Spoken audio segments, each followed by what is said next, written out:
All right, welcome to class of 2024, the incoming C students. My name is Andrew Pla. I'm the Dean of the Barrick Center for Student Advising. I will also introduce the other people who are going to be assisting me with this webinar. First, I want to introduce Tommy Leo. He's going to be the mastermind behind the scenes who's going to be controlling this webinar. So if everything goes well, he gets all the credit. If everything does not go well, I get the blame. But anyway, Tommy is going to be in control. And then I also want to introduce Chad Gifford.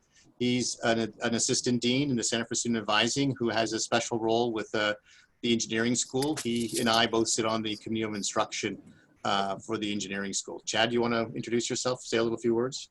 Yeah, thank you. Good morning. Thank you, Andrew, and thank you, Tommy. And hello to the class of 2024. It's really exciting to meet you at this point virtually, and we at the Center for Student Advising really look forward to getting to know each of you individually and working with you moving forward as you navigate your way through Columbia. You can all expect to have a really amazing 4 years, and we're going to be part of that with you and help you along the way. So welcome again, and thank you very much for tuning in today. And Andrew, thank you again, and I'll turn it back to you. So the format of this webinar will be a PowerPoint for about 25 minutes, where I'm going to go through some basic information you will need. And if you have any questions, you can put them in on the Q&A function of the webinar. Tommy will be overseeing those questions, and during the question period, we'll be posing them to us. The other part you need to know, or you might want to know, is that this session is being closed captioned, so that will be an option for you if you want to read it rather than listen to it. Tommy, could you start the PowerPoint? So first off, I just want to welcome you all again. This is a picture of the Center for Student Advising, just to give you an idea of the look. We can move on to the next slide, Tommy. So I've already done the introduction to participants. This is our agenda for today. We'll talk a little bit about the advising structure at Columbia for engineering, the requirements of the CEAS degree, and planning your fall schedule and registering for classes. But a lot of what we're going to be really talking about is sort of the logic behind the structure of the first and second year requirements. And hopefully by the end of this session, you'll have a better idea of what you should be doing and what you should be thinking about when you're planning for your first semester and the rest of your first year. Next slide. So engineering works with a unique advising model compared to other schools. There's a combination of professional advisors and faculty advisors. The professional advisors are the advisors in the Barrick Center for Student Advising. You've all received or should have received an email on Friday announcing who your advisor is. At this point, that is your main point of contact for any questions about academics. The way it works is the Center for Student Advising advisor is responsible for overseeing your first and second year requirements, helping you think about minors, and any question that has an impact on your life at Columbia. So we will talk to you about connecting to resources like the Center for Undergraduate Global Engagement, which if you're thinking about studying abroad, that's where you would go. If you need to connect to Center for Career Education, we're there to help you with that. But in terms of your academics, what we are particularly responsible for is monitoring your progress towards your degree, and particularly specifically your progress for your first and second year requirements and any minors you might be doing. Now the faculty, on the other hand, they focus on the major. They will focus on the classes for the major, the tech electives you might be thinking of, research opportunities that you might want to pursue, and what you might think about next steps post-Columbia. So the way I describe it is we focus on everything around the major, and the faculty focus on the major itself. And so you won't get a faculty advisor until you declare a major, which will be in the fall of your sophomore year. Every department organizes how they advise undergraduates a little bit differently, but you'll be informed about that when you do declare your major. But you will be able to talk to faculty prior to that. So if you're not sure of your major or you're exploring different options, you will have opportunities to connect with the departments over the course of the year to help you figure out what you want to do. And if you're wondering how you got to assign an advisor in the Center for Student Advising, we work with a model that is very major specific. So all the advisors that advise engineers are liaisons to particular academic departments in CEAS. I, for example, work with applied math, applied physics, and material science. So students who come in who indicate their first choice major in those areas are assigned to the advisors of those in those departments. So what will happen is when you do declare your major, you may change your major.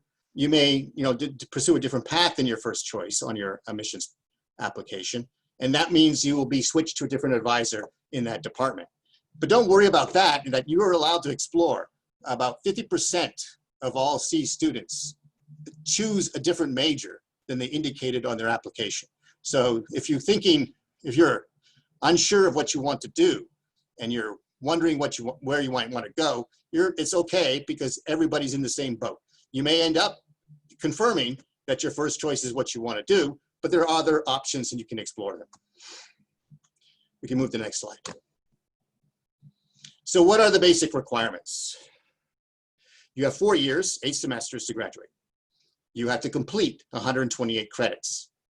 You have to take, on the average, if you don't have any advanced standing credits, 16 to 17 points per semester, which adds up to about 5 classes, sometimes 6 per semester. We can throw in a PE for 1 point every now and then. So when you're planning your 4 years, you have to keep this in mind about how to distribute your classes so you can achieve your goals. So what is the basic breakdown?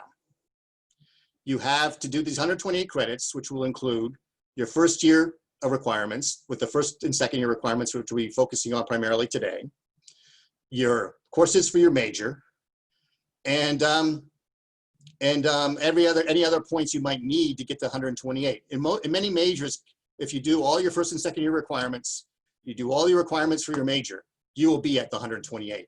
But there are a couple of majors where it'll come out a little bit lower than that. You might have to add on a course or two to bring everything up. Now, I want to say a word or two about ABET. Now, this is probably a word you may or may not have heard before. It stands for the Accreditation Board for Engineering and Technology. This is the umbrella organization of all professional engineering societies. And it sets the curriculum requirements that different majors have to do to be accredited by ABET. And so this shapes the curriculum.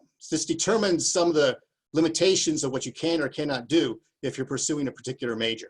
Now, if you're wondering which majors are ABET accredited, they are your mainstream engineering majors. It's biomechanical, chemical engineering, civil engineering, earth and environmental engineering, electrical engineering, and mechanical engineering. The other departments are not ABET accredited, but the overall general curriculum that all first years follow is the same because you could be ultimately choosing a department that ABET's accredited. So if you're wondering about some of the restrictions, that is because we have to meet these accreditation requirements. So what is the basic breakdown? So when you're thinking about the first and second year requirements, they fall into like 2 broad categories. We have the foundational science classes, which are critical for the development for your majors. There's also the first and second year non-technical requirements, which I will talk about a little bit later. Those together form what we call the first and second year requirements. Now, the order you take them will vary on what role they play. It's kind of obvious that you have to take the foundational science courses before you go on to doing particular courses in your major, but there's more flexibility with the non-tech requirements, and we'll talk about that in a few minutes. But in terms of the foundational science, the first thing you have to focus on is calculus. Now, the school has moved to making the calculus requirements uniform for all majors, so there's no longer a variation. And that is a cycle of 3 classes, Calc 1, Calc 2, and multivariable calculus for engineers and applied scientists. The sequence will vary for each student, though. It depends on your background, what you're bringing into Columbia. Now, one thing I will say about math is this is a foundational class, and it's been shown by studies in engineering and elsewhere, in this school and elsewhere, that the stronger your math background is, the more successful you will be in your major classes. So if you take a step back and redo a calculus class, or you want to, say recover the material, revisit the material you covered in Calc 2, that is a good choice. Every major is set up that you can start with Calc 1 and be successful in completing your degree in 8 semesters. So you do not have to be in a hurry to finish your calculus as soon as possible. So in terms of how you want to figure out what is the right calculus level for you, this is where the academic planning guide that we produce in our office will come in handy. It is just gone live. It's a PDF that's on our website. You'll be getting emails from your CSA advisor reminding you about its existence and linking to it. But if you want to go and look at it now, you can, just by looking up the website for the Barrick Center for Student Advising at Columbia University. It's right on the front page in the upper corner. You can't miss it. Click on that and you can start getting information about how you can think about your classes. Now, calculus, in terms of placement, the math department determines the rules for Calc 1 and Calc 2. You can place yourself into Calc 2 if you have completed a year-long calculus course in the secondary school and gotten an A. You do not have to go through any special procedure to place yourself into Calc 2. But when it comes to the multivariable class, there are limitations about who can self-place into that class. The only students that can self-place into Applied Math 2000, which is the number for the multivariable class, are students who had a 5 on the College Board Calc BC exam. If you have a 5 on the Calc BC exam, you can self-place into that class. And the reason for that limitation goes back to ABET. The students under ABET accreditation have to demonstrate a knowledge on their record of the concepts covered in Calc 2. And the only ways you can do that is by having a test that ABET already recognizes, which is the College Board, or taking the course. Now, a lot of students will be coming in who have done the IB or have A levels or the French Baccalaureate. There will be an opportunity to take a placement test that will see if the multivariable class is the appropriate class for you. That test is seen as proving the demonstration that you have the mastery of the concepts of Calc 2, and that will allow you to go on. So ABET will allow you to place into the multivariable class if you take this test. Now, again, I want to stress, though, that you don't have to be in a hurry. Redoing Calc 2 or taking, even starting from Calc 1 can be to your advantage in the long run. It's not a question about taking the hardest class at this point. It's about developing your foundation. Now, turning to physics, the thing about physics you have to understand is there are 4 physics sequences offered at Columbia. So physics is not taught by the engineering school, it's taught by the physics department. So the one thing you all want to avoid is the 1200 sequence. The physics 1200 sequence. That sequence is taught with pre-med students in mind. It's not calc-based, so it does not count for the engineering degree. So you do not want to enroll in that physics class. But all the other physics sequences are fine. 1400, 1600, and accelerated physics. You can choose any of those if you have the right math background. If you look at the prerequisites for each physics class, they will tell you what math you need. For the 1400 sequence, you can start if you're doing Calc 1. In the 1600 sequence, you can do it if you're starting with Calc 2. Accelerated physics, I would not recommend unless you really want to be an applied physics major. Even then, you don't have to do it. You can be an applied physics major with the 1400 sequence, but that one would requires a background in Calc BC, so you have to be in the multivariable class, and it requires a high AP score. So there's a placement test the physics department does for that as well.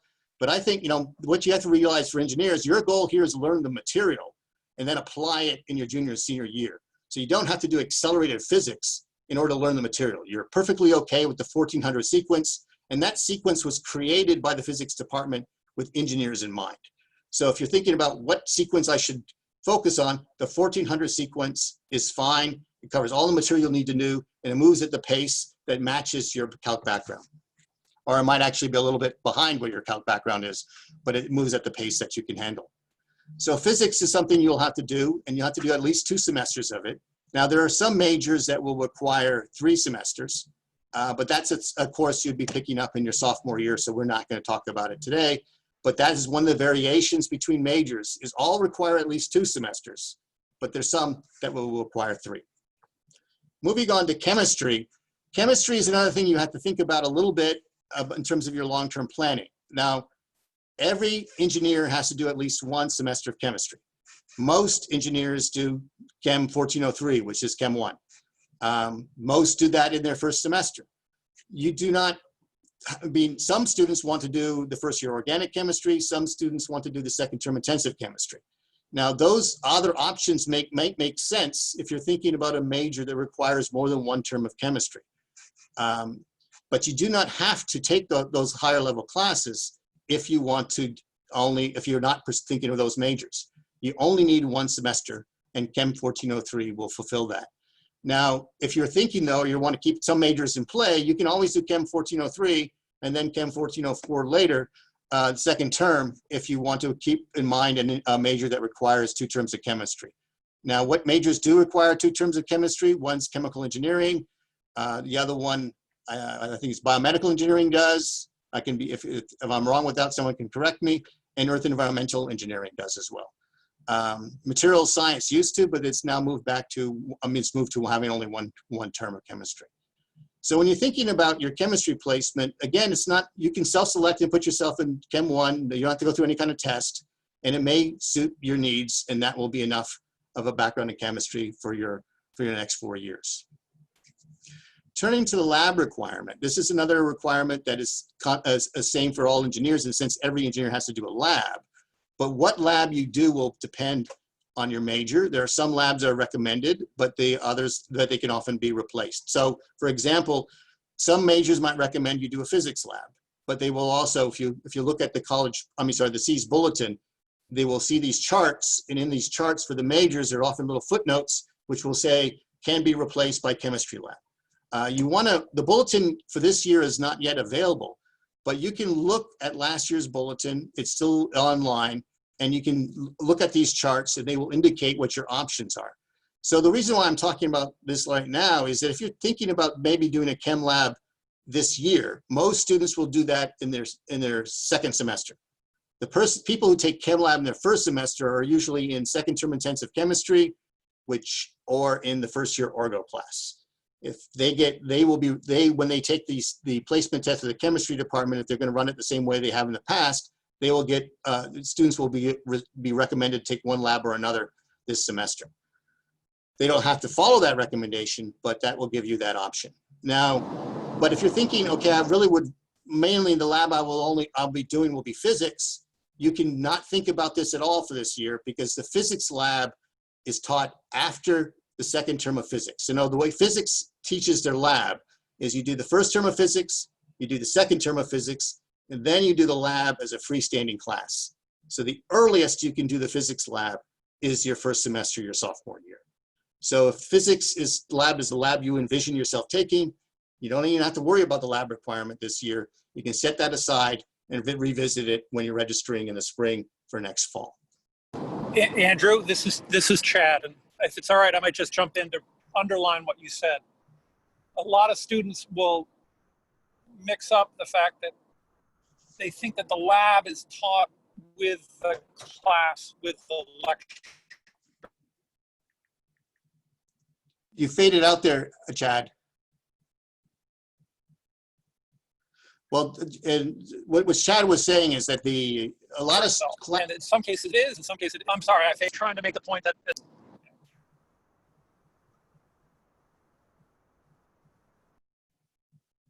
So go ahead, Andrew. Yeah. I was just Chad's fading out, but the point that Chad is making is the physics lab is taught as a separate class. That's also true about the chem lab.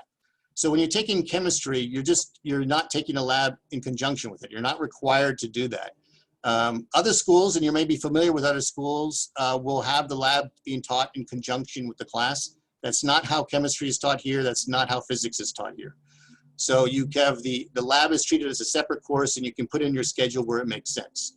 So if you were thinking of the chem lab, what a lot of students might do is do first term chemistry and do the lab in the spring if they want to do the chem lab.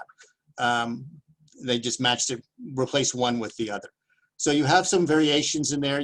Things you can think about, and these are the kinds of things you can talk about with your CSA advisor when you do link up with them later in the summer. Now, turning to that was my point. Turning to computer science, this is something you have to think about a little bit as well. Most majors require the Python course with this ENGI 1006. But there are some majors that either prefer or recommend different paths. So you could have an option, for example, of doing Java COMS 1004 if you're thinking of any major in the industrial engineering and operations research department. So if you're not sure about what major you're doing, and if you're thinking about a major that may require the Python class and another major that may require the Java class, you can postpone taking computer science even into your sophomore year and you can be fine. But you don't want to necessarily overinvest into a class now and say, well, it's not a class I ultimately need for my major. But in general, the Python class is a class that's taught with most majors in mind, and it's a class you can consider in your first semester. But if you're thinking of pursuing anything in computer science, you will take the Java course. You will have to take the Java course at some point, unless you have AP credit that replaces it. So there's a lot of students who will take the Python class and then later take the Java class and then go on and further pursue computer science either as a major or a minor. For the computer science major, the Python class ENG 1006 is also required. Move this next slide. So the 27-point non-tech requirement is also considered a first and second year requirement. Now, you might be a little puzzled by this requirement. This requirement is unique to Columbia Engineering in that it takes advantage of its close relationship with Columbia College, where C students have an extensive requirement as a non-tech in orientation. So these are classes in social sciences, the humanities, that are all designed to develop other aspects, other skill sets. And you will hear from the Center for Career Education that one of the strongest selling points of graduates from Columbia is the fact that they have these multivariable skill sets. And many of the skills they develop in these classes are highly valued by employers down the road. These skills in terms of presentation skills, writing skills, how you organize information, just a more broader awareness of different things in the world. They're all extremely valuable skills and knowledge that you will have, and you will be able to draw upon this in the future. But how is it organized? This is one of the requirements. While it's called a first and second year requirement, a lot of these classes you can take at later stages. University writing, though, is one that you take as a first year. Most engineering students are going to be placed in either the art of engineering or university writing in their first semester. There may be some variation this year to take advantage of the online format for some of these classes because the school is not limited by classroom size. So there could be some changes, but you will be pre-registered in these classes, university writing or the art of engineering, in August. So they'll be on your schedule before you have to register for your other courses. So you'll be able to see them, you'll be able to know what days and times they are, and you can build your schedule around accordingly. The other requirements, like principles of economics, you may wonder why engineers have to do principles of economics. Well, this is a reflection of the engineering school's recognition that engineering does not take place in a void. You have to know something about economics in order to understand how the world works, and that's why principle of economics is a requirement. But you can take it at any time in your 4 years. It's not a class that you have to take early, but it's also in a class that many students do choose to take in their first year. The art or music humanities requirement, it's a choice. There's 2 classes that you can choose from. This is part of the core curriculum of the college, but you get to choose these classes. Now, these are classes that are often difficult to get in because the college juniors and seniors are taking them. But if you want to take these classes and they're available to you, you can take them at any time. There's no prerequisites for them. You can take them in your first semester. You can take them in your last semester.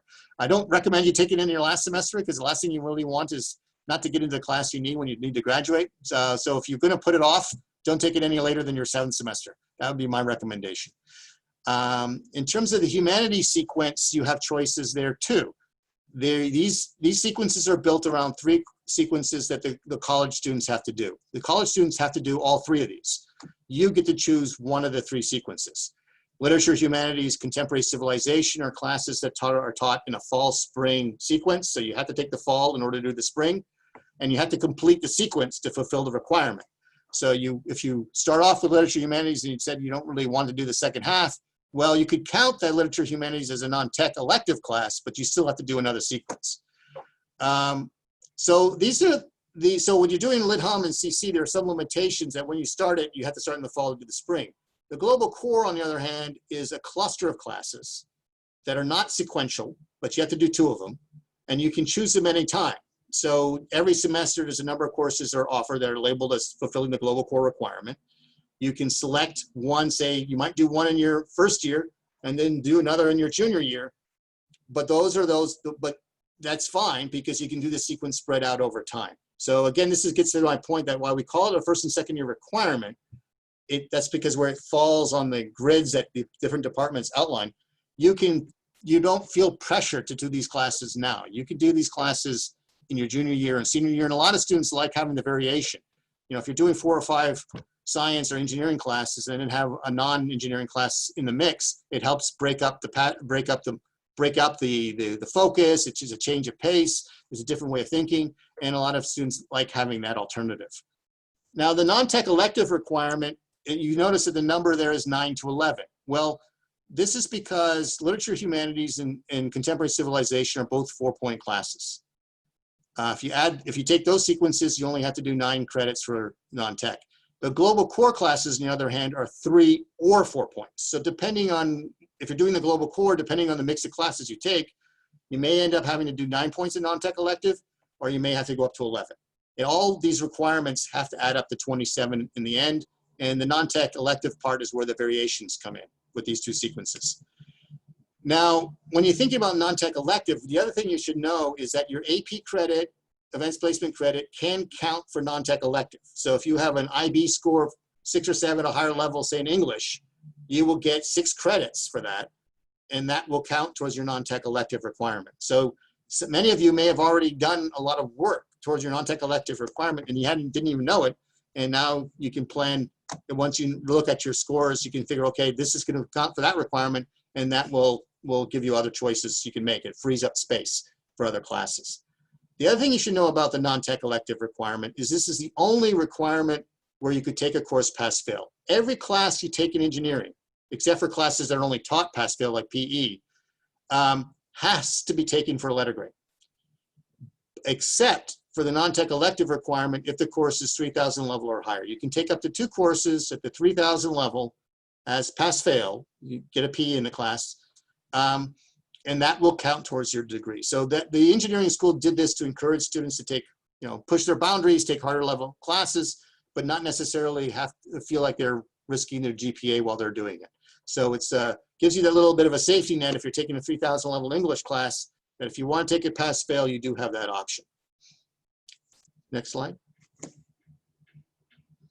So when you're thinking about your fall schedule, you have to think, okay, what are the set pieces that everybody usually has? Everybody has a calculus class. Depends on what level you're at, but everybody has one. Almost everybody will do chemistry in the first semester. Now, as I said, most majors only require 1 term, so there are some students who can postpone chemistry and take, there is at least one section of 1403 that's taught in the spring. So you can have that option as well. Physics, though, is taught sequentially. If you're starting at the 1400 sequence, the 1600 sequence that are accelerated, you all have to start in the fall. So you cannot start the physics sequence in the spring.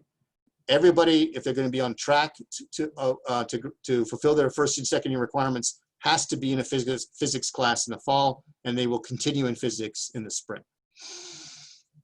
So their question that you have to figure out in the physics is what level you want to do it at. And in some cases, like in the 1400 sequence, there are usually 1 or 2 classes. Usually 2 classes offered. In the 1600 sequence, in the accelerator, there's only 1. So you have to build your schedule around that class.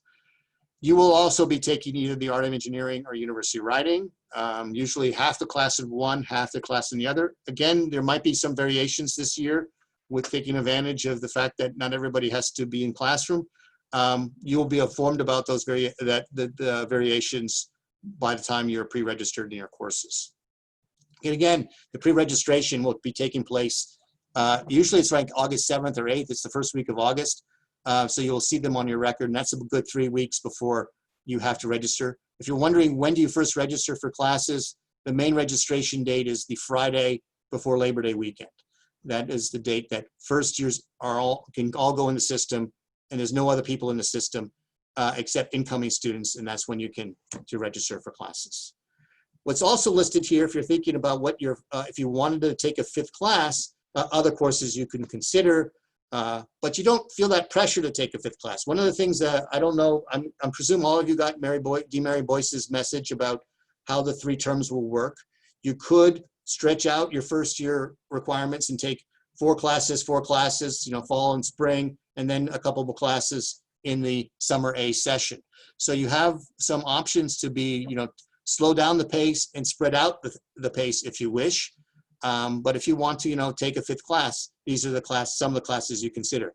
Again, this is a conversation you should also have with your CSA advisor, because he or she can help you figure out what's best for you. Next slide. So as I said, you're registering in early September. The dates and instructions will come later in the semester. Some of this will be in the follow-up emails you'll be getting from your CSA advisor this week, but there'll be later notifications as well. Now, if you're looking at your schedule right now, a lot of the directed classes, a lot of these classes won't be open, they won't be filled up, so you won't be worried about it just yet. But you should always have a backup plan, because, registration, people don't all register at the same time. You're assigned a different time in the day. So it could be that a class you had your eye on does get filled up, and you have to think, okay, what is my alternative? So you always want to have an alternative class in mind that you can use as a backup. There is a wait list system for many classes. What will happen if the class is full is you'll be asked if you want to add yourself to the wait list.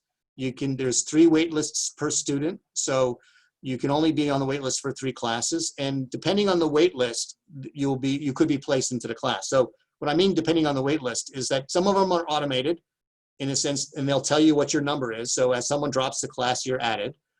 Other ones are manually managed by the instructor, and they will pull people as they see fit anywhere off the wait list. So if there's some classes like the science and psychology and the psychology department, they have a concept. They really want to have a mixed class, multiple years. So they might have a wait list that's very long, but they might prioritize first year students because they haven't had a chance to get into the class. So they manage their lists on their own, and they can pull people from any place in the order.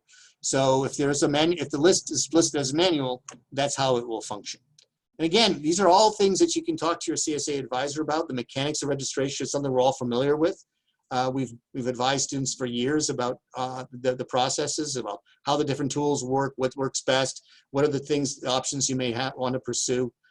So use us as a resource to help you navigate that first semester. And after you've registered once, most students find it's really quite easy, and they don't necessarily have to come back and talk when they're actually registering to their CSA advisor. But we're always help plan out your schedules and figure out what makes sense in the long run. Next slide. So what are the resources for you? The academic planning guide I mentioned is now available in a PDF on the Barrick Center for Student Advising's website. The directory of classes you can access through the Columbia University website. If you look at the bottom, there's a little little links, and one of them is the directory of classes. It's a little overwhelming because every single course offered in Columbia is in that directory. But if you're looking for departments and you say you go to physics, you can see, they will start from the lowest number and then go down. So you can see the first year classes right up at the top. You don't have to search for them. They will be there. One thing you want to pay attention to, though, is whether the class also has a recitation section. Now, when you're registering, the recitation section may not always be available, but you always have to keep in mind that if a class has a mandatory recitation session, you have to add that as well. So physics, for example, often has mandatory recitation sections. Not all math classes do, but the applied math multivariable calculus class does. So there's always going to be a note under the class in the directory saying there is a recitation section, and often the recitation section has a similar but slightly different course number, and they will tell you what number to look for. So you want to always keep that in mind when you're searching. The SEAS bulletin, the official bulletin is scheduled for your year, is supposed to come out in August and will be available electronically. There'll also be hard copies printed that we will be distributing through the Center for Student Advising. Not exactly sure how that handoff will work, but we'll certainly be able to tell you more when we have more details. But the thing you should know about the bulletin is your requirements for your first and second year are set by your first year bulletin. So whatever your first year bulletin says, that's what you have to do for those first and second year requirements. but the requirements for your major are set by your sophomore year bulletin. So you always want to make sure you consult or look at the bulletin for next year as well, because that determines the requirements for your major. And every year, you know, these departments will tinker. They'll add a class here, they'll take a class away. So it's always good to, you know, look at that bulletin to find out what you have to do, especially when you're ultimately deciding what major you want to do. So always pick up, if you can, a hard copy of the sophomore year bulletin, but definitely pick up a copy of the first year bulletin, because that sets the rules for you for the next 4 years. And now I think we're at the point where we can open up for questions. Any questions, Tommy? Yes, so we are going to take the rest of our time to answer some questions. There are a few that came up on the last slide in particular, so I just want to bring those up while we're still here. What is the recitation section? So a recitation section is a smaller class setting where usually led by a TA, where you would go over problems from the class. Often the recitation sections are all used as where you would do quizzes for a class as well. But they're essentially a smaller session, usually like 20, 25 students with a TA, where you will go over material that's been covered in the class and help you, you know, solve it so it's a problem solving session where you might be looking at problems to help you relearn or learn the material of the lecture that week. Andrew, I think some other schools call them discussion sections. Yeah, there are, but for the sciences, the default term is recitation. But yes, in other classes, if you look like you take a history class, they'll call it a discussion section. Essentially, it functions the same way, but in the recitation sections, a lot of it is more, you know, you might be working through a problem or two to see whether you actually understood the material that was taught in the class. Okay, so the next question is, do we have to take a calculus placement exam even if we've gotten a 5 on the AP exam? If you have a 5 on the Calc BC exam, the AP BC exam, not the AB, but the BC, you do not have to take the placement test. You'll be told if we were going to have a physical placement test, which I don't think we will have this year, you'll be told to leave the room. So if you have the 5, you can just enroll in the Applied Math E2000 level class. And then similarly, if we scored a 4 or 5 on the AP Physics C exam, would you recommend following the 1400 or 1600 physics sequence? Well, I think this is where it gets to, you want to find your right level. And one of the things, and Chad can chime in here, is that a lot of students, you want to think about how important physics is to you and how important it is to your major. Now, you get the foundation, the 1400 sequence. But you can go up to the 1600 sequence. Now, what physics has done is they arrange these classes at the same days and times, and they allow people in the first semester in the past it's been up to election day, to move from a higher level to a lower level if they find it too challenging. So there is a possibility of, after the end of the change of program period, which is the first 2 weeks of the semester, when typically you cannot add or change your program, there is still a possibility of being able to move from different levels of physics. So if you find yourself, okay, this is really, you know, more than you anticipated, it's moving at a pace that's too fast, maybe it's not exactly, you know, maybe you realize that, you know, you don't need as much level and depth of physics as you might need if you're doing for the major you're pursuing. Like, for example, if you're interested in industrial engineering or operations research, physics, the 1400 sequence is perfectly fine. But if you're thinking about applied physics, well, the 1600 sequence will definitely give you a good foundation. But there are majors where physics is more important and some majors where physics is less important. So you have to think about, okay, which one makes sense for me? But you know that no matter what you do, if you do the 1400 sequence, you can pursue any major. So it's really about how much physics you want to learn, the pace you want to learn it. The 1600 sequence and the 1400 sequence cover the same concepts. It's just a degree of a mathematical sophistication. That's why one requires Calc 1, the other one requires Calc 2. Yeah, and Andrew, I would only add the other thing we're trying to emphasize is building your confidence at Columbia. So you're going to be setting your levels in math and physics and chemistry, maybe even computer science. And if in any of those categories, you take the class, if you're on the limit between a higher and the regular level, if you take the regular level and get a really good grade and feel really confident and learn a lot, that's a perfectly good solution for moving through your education at Columbia. So the next question is, when do we use the directory, bulletin, and Virgil? What are the differences? Virgil is a class scheduling tool. It can pull up classes and you can put them on your schedule, but you actually can use SSOL through the registration window. So SSOL stands for Student Services Online. And if you haven't yet to go into it and activate your uni, you should and take a, you can explore it. You'll see there's a registration window. You can't register now, but you can pull up classes and put them on a wish list. And you can also, there's a button that allows you to see where they would fit on a schedule. So you can play around. So Virgil is a planning schedule. You can put classes in it, but you have to move that, whatever you do in Virgil, into SSOL in order to register.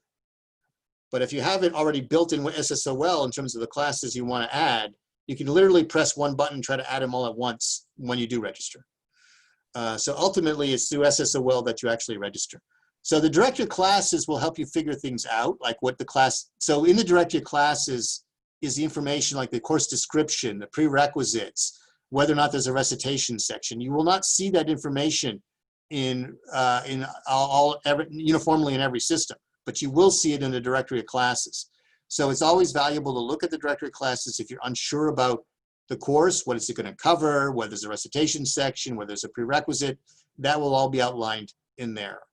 The bulletin is more, I would use it more as a planning tool at this point. I mean, these charts, you can look at, you go on the bulletins that are available now. The charts are not going to change for the first and second year requirements from last year. They will outline what the departments will have, like a sequence if you start from Calc 1, if you start, and they'll show you how you can actually, the sequence for calculus will start with Calc 1 and show you where you are at the end of their 4 terms. Obviously, if you start with Calc 3, you're moving up the sequence. So you can see, get a vision of what classes I have to do, where are the alternative sequences, and that might help you with your planning. But it's not going to give you the much information about the content of the classes because they're not engineering classes. They just list the course number. So if you want information about the content of the classes, that's where the directory comes in. Chad, is there anything you want to add? Yeah, Andrew, you mentioned this a little while ago. The one danger in the course directory is it's listing every course across the entire university. So it has the School of Nursing, it has the medical school, it has the law school.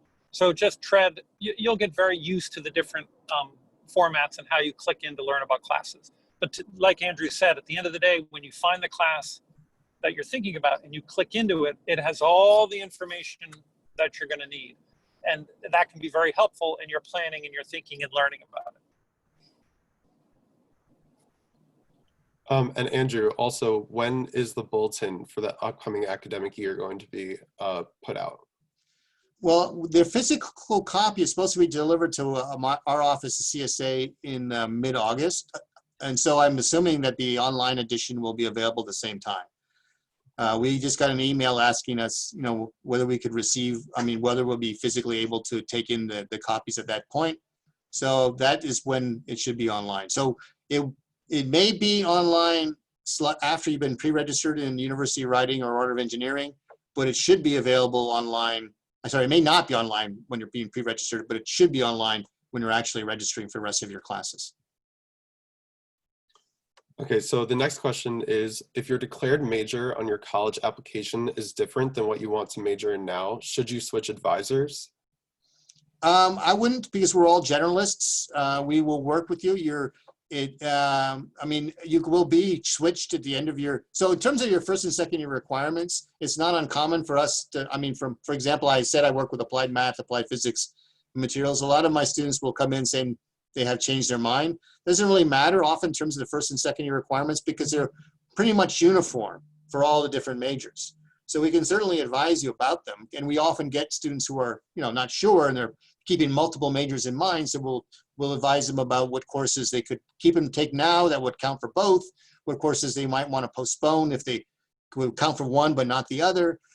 So we always will be having those conversations. So you can talk to your current advisor and you'll be just as well. That relationship's fine. They can help you navigate your first year into your sophomore year, and then you'll be switched when you do declare. So just a time check. We're almost out of time, so we're just going to address 2 more questions. But I just wanted to remind you all that if we haven't addressed any of the questions that you've asked in the Q&A box, please feel free to reach out to your CSA advisor who can answer those questions for you. So the next question is, when will we learn about when placement tests are happening? Well, the information, a lot of the information will be on the, so you're getting these Countdown to Columbia updates. Some of the more academic oriented information will be coming later. When the placement test information is available, we'll be posting it on the CSA website. There'll be links to the Countdown to Columbia back to these information points. But you can always talk also to your CSA advisor to see if if you're not aware of how to find out this information, to see if they know. Sometimes we were told ahead of time when the placement tests will be, and then we can help you. We can tell you. But most of the time, it's the information will be posted on the CSA website. So if you go on our CSA website right now, there'll be information for different language departments, because some of them have already established how they're going to be doing their procedures, because a lot of them are doing their procedures online. So they're not requiring people to be there at a certain day or time.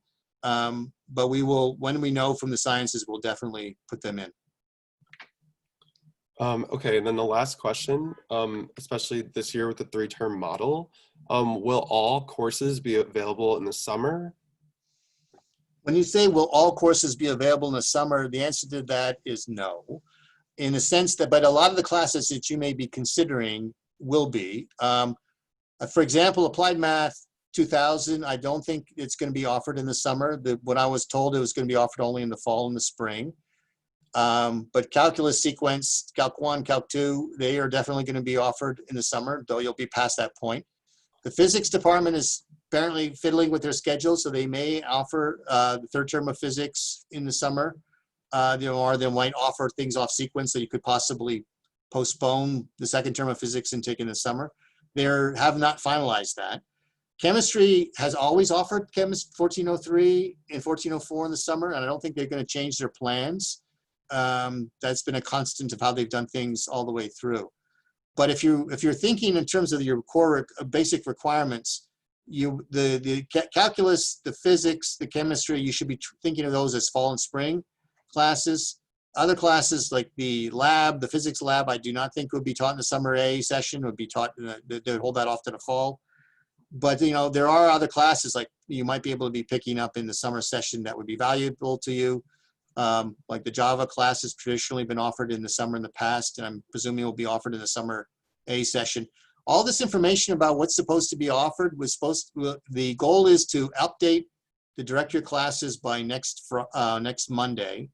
And when they're updating the next Monday, they'll be removing courses that are not necessarily going to be offered in the fall. They're going to be moving those to, if they're now going to be offered in the spring or the summer, they're going to be moved. But they will also be updating on that day the modality of the class, whether it's going to be online, solely online, hybrid, namely having an in-person component for those who are here, and also online for those who cannot be here, and also whether the class is being taught entirely in person. So you'll have that information. It's supposed to be in the directory by the end of July. The goal is July 20th. Because continuing students have a registration window that opens up on July 27th. But for the classes that you are going to be taking, it's not continuing students are not going to be really registering for them. So you don't worry that they're getting ahead of you and taking up your spot, because that's not really the case. Okay, thank you. So as I mentioned, if we did not get to your questions, please feel free to connect to your CSA advisor for some extra help on the questions that you submitted. Well, thank you all for joining us. I hope you found this session useful.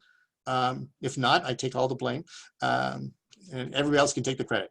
But if you do have any questions, do follow up with Tommy said and follow up with your CSA advisor, because I'm hoping you will find your advisor to be a valuable resource who can help guide you over the next 4 years.